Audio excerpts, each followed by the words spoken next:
ngendikan begini, nanti saya kata Nabi akan nyafaati kalian semua. Sahabat-sahabat tanya, ya Rasulullah dengan sekian miliar orang bagaimana kamu mengenali kita? Saya ulang lagi, suatu saat saya nanti akan nyafaati kalian karena saya kenal kalian. Maksudnya di akhirat. Ya apa? Di akhirat. Terus sahabat tanya, ya Rasulullah bagaimana engkau mengenali kita sementara nanti di akhirat bermiliar-miliar orang gitu. Terus Nabi ngendikan gini, jika kamu punya unta dengan tanda tertentu, saya ulang lagi, jika kamu punya unta punya tanda tertentu, dalam jidatnya ada begini, dalam tangannya ada gini, dalam kakinya ada gini, maka apa kamu bisa membedakan untamu dengan unta orang lain? Ya bisa ya Rasulullah, karena unta kita khas. Misalnya kaki depannya ada putihnya, kaki belakangnya ada putihnya, dalam baduknya ada putihnya. Kata Nabi, inna ummati yut'auna yaumal qiyamati hurran muhajjalin min asaril wudu. Nanti umatku nanti wajahnya juga bersinar, tangan kakinya juga bersinar. Jadi asar itu saya pastikan secara riwayat itu akhirat, maksudnya tentang akhirat.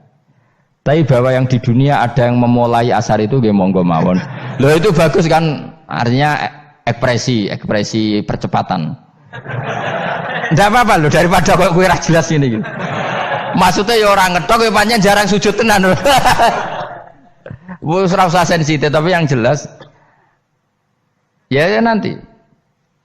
Ya sampean kiamat ruang samu. Nanti hisab itu nanti kalau hitung hanya sekitar 3 jam. Hisabnya sak dunia itu hanya sekitar, karena malaikat itu tidak kesulitan sama sekali. Tak warai ya. Ini enggak akan salah saya dalam hal ini karena riwayatnya sahihah. Kenapa hisab itu hanya butuh rubu'un nahar, 1/4 dari siang enggak? Anggap saja siang itu 6 jam atau 12 jam itu aja terserah. Kalau 12 paruhnya kan 6 ya. Seperti 1/4-nya berarti 3. Itu gini. Jadi nanti di mahsyar itu kan yauma tabyaddu wujuh wa taswaddu wujuh. Yaudah yang kafir itu kelap, hilang. Wajahnya, tubuhnya semuanya gelap. Yang mukmin itu semuanya terang. Jadi sudah yang tabyaddu wujuh wa taswaddu wujuh otomatis terus ningkat. Terus pergerakannya itu delalah yang tabyaddu wujuh itu ke kanan, yang taswaddu wujuh ke kiri. Maka kamu jangan punya sinar yang kelap-kelip. Nanti kena bego yang karena nggak jelas tadi. Maka kamu harus sinarnya yang sejelas-jelasnya. Ghurran muhajjalin min asaril. Bila perlu nur kamu sampai menembus langit saat itu. Makanya ketika orang mukmin sudah nurnya ada di muka, ada di tangan, masih ngendikan Rabbana atmim lana nurona, karena takut masih kena bego tadi. Karena kalau hanya wudu tok, sikil tok kan, bayangkan di miliaran orang kan bisa agak kelihatan. Tapi kalau nurnya sampai nembus langit kan, itu siapa kok nurnya sampai, kan malaikat langsung tahu. Lane hafal Quran, alim kan insya Allah nurnya itu. Sama zaman itu masih berdoa, Rabbana atmim lana, sempurnakan nur kami. Karena nanti identifikasi malaikat berdasar tadi, kalau ada nur berarti diletakkan ashabal yamin, kalau nggak ada nur ashabal shimal. Nah malaikat yang dibawa bigo itu kira-kira detail nggak? Dugaan saya kalau kelap-kelip pasti kena simal. Wah ini partai kiri mesti kan. Pemenang yang wudhunya mau dulet sirah tok sidik. Karena anak madzhab Syafi'i. Sebetulnya meskipun itu sebaiknya kalau basuh sirah itu kabeh ben ora kelap kelip mana aneh pepesan terus dulat-dulit tok. Iku soben ya itu. Kelap-kelip. Ya sudah ya. Setelah itu kata ngendikane pangeran yu'raful mujrimuna bisimahum fayukhadu bin nawasi wal aqdam. Orang-orang pendosa kelihatan maka diletakkan di kiri. Nah sama yang orang-orang baik simahum fi wujuhim min asari sujud. Jadi ayat itu jelas tentang akhirat. Tapi kira usah terus merovokasi. Seneng kamu kok ya khisimun. Maksudnya provokator gitu. Jadi nanti yang mukmin jelas nurnya. Lah nur ini nanti dengan kadar iman kamu, perilaku kamu. Ada yang kelap-kelip, ada yang... Nah yang kelap-kelip ini orang kena bigo itu tadi. Nanti setelah kena bigo ikut ashabis simal, yang kelap-kelip disortir lagi. Malaikat yang bagian detail kan ada nanti. Nah ini terus ditubir neraka. Yang kafir benar-benar neraka, yang ini ditubir neraka. Nah itu nanti ini yang ngel-ngelok Kanjeng Nabi digoleki ya ini itu. Mulane sakit Kanjeng Nabi. Mulane ana kiai saleh darani nek iso saleh dhewe sakit Nabi mergo terus goleki endi umatku sing kelap-kelip terus dicari disyafaati. Ya, imma langsung dituruti Allah, wa imma diumbasik ning neraka. Ya terserah rencanamu piye kon aku.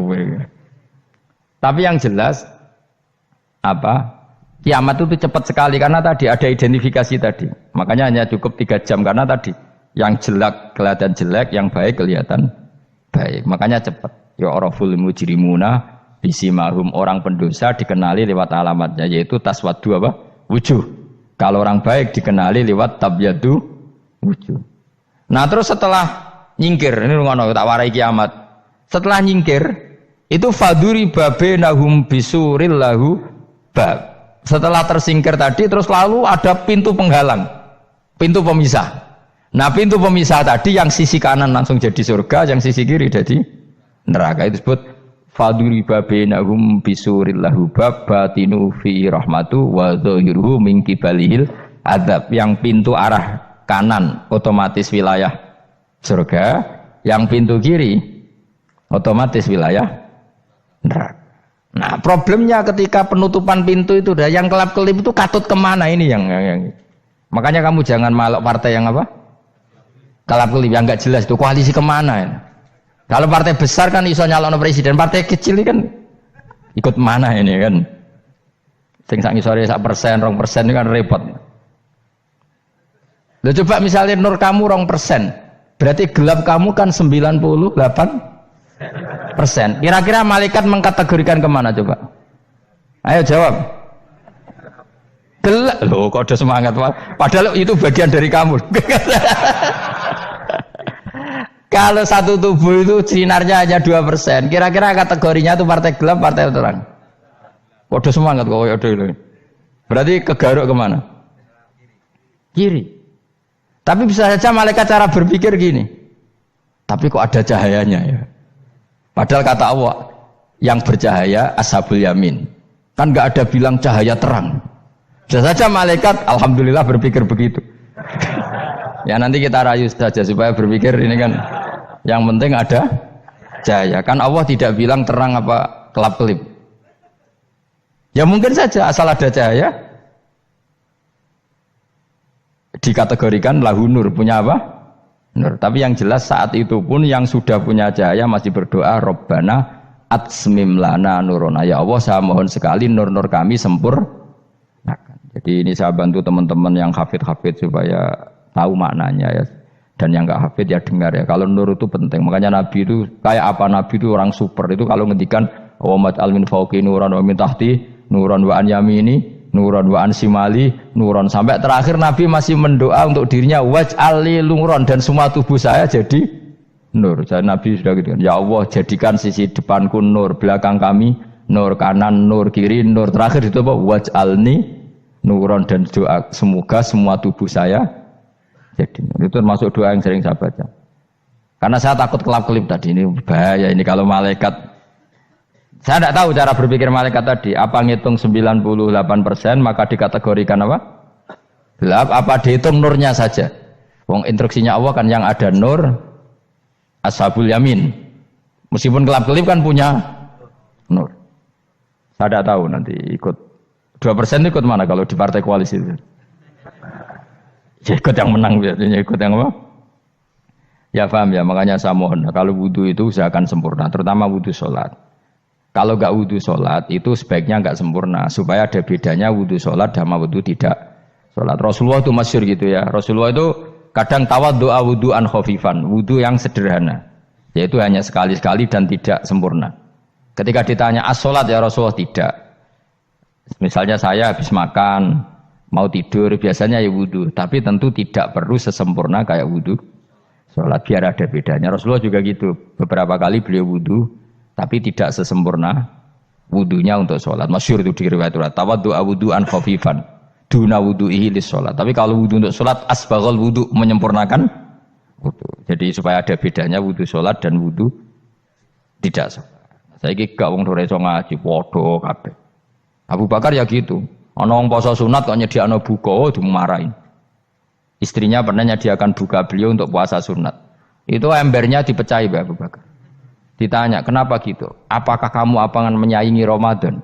Jadi gak boleh memperlakukan puasa sunat kayak Ramadan. Ya biasa saja kalau Puasa sunat tuh, wah, ape buka kolak, apa. Ramadane ya iri tuh, ini gimana kok saya disaingi ini. Jadi kabeh itu ada proporsinya, ada apa? Makanya megang Quran ya wudu, megang wudu. Nah, kabeh gitaran terus wudu, pengiran tersinggung, piye kok menjegal gitar wudu. Jadi enggak boleh kebaikan disaingi itu juga enggak boleh. Bapak gue sergep wudu sampai nyekel gitar. Ya, Quran tersinggung, wah semen ibu gak sembunyi kan. Malaikat panitia kan ya tersinggung. Kabeh itu kan ada proporsinya apa? Ada proporsinya. Itu hebatnya Rasulullah. Jadi kalau beliau wudu, bahkan wudu itu wudu li sholat sama tidak sholat itu. Misalnya sholat sunat. Sholat sunat itu kamu mampu ngadeg boleh nggak duduk? Boleh. Kalau sholat fardu nggak boleh, biar ada bedanya. Fardu itu spesial, nggak boleh, harus berdiri. Kalau sunat pun harus berdiri. Fardu tersinggung. Iya sunat kok nyaingi aku kan gitu kayak. Ya makanya sholat fardu wajib berdiri ya. Sholat sunat boleh duduk meskipun mampu loh ya. Nggak boleh sama. Sholat sunat pun harus berdiri. Berarti ada sunat menyaingi fardu. Ya jelas ya. Jadi aturan main itu harus jelas. Nggak boleh. Makanya Abu Bakar itu nggak mau kalau ada orang puasa sunat kemudian apa? Abdullah bin Mas'ud lebih parah. Dia itu tukang nyuwepeng orang yang selalu sholat duha. Makanya saya itu duha itu jarang, karena takut kena sweepingnya siapa? Abdullah bin Mas'ud. Itu ada orang khusyuk tiap hari duha, di sweeping sama dia. Apakah kamu menjadikan sholat ini jadi fardu? Kok mbok lakoni bedino? Awas nak mbok lakoni bedino. Di era akhir duha dilakoni bedino. Perkara ini butuh duit. Itu kalau zaman Abdullah bin Mas'ud kena sweeping apa? Karena berarti menandingi fardu. Supaya usah anut ilmu bahaya itu di sensitif.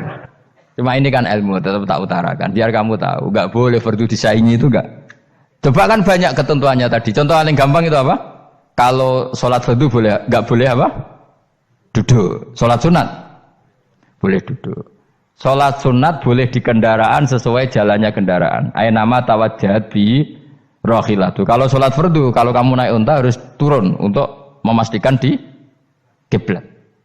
Jadi banyak sholat sunat kamu dalam keadaan najis sudah tidak boleh dilakukan. Kalau sholat fardu, karena saking pentingnya fardu meskipun dalam keadaan najis ya menemukan alat sesuci harus tetap sholat. Jenenge sholat dihormatil waktu. Karena nggak boleh fardu ditinggalkan. Meskipun nanti harus iadah. Karena nggak boleh mengalahkan fardu meskipun itu oleh najis. Jadi misalnya kamu pergi hanya bawa satu celana, kemudian di terminal atau apa kena najis, kena uyah sampean misalnya. Kamu harus tetap wudu dan sholat. Karena nggak boleh fardu ditinggalkan. Meskipun nanti harus iadah. Karena sholat kamu tidak sempurna. Dalam keadaan celana kamu najis, boleh nggak sholat sunat? Oh nggak boleh. Karena kalau fardu itu darurat memang suatu yang harus, maka dilakukan. Tapi kalau kamu dalam keadaan nggak suci, nggak boleh melakukan sholat apa? Sunat. Karena fardu itu spesial apa? Spesial. Bun kalau terus nanya. Wamtazil yauma ayyuhal mujrimun. Ya jadi orang mujrimun.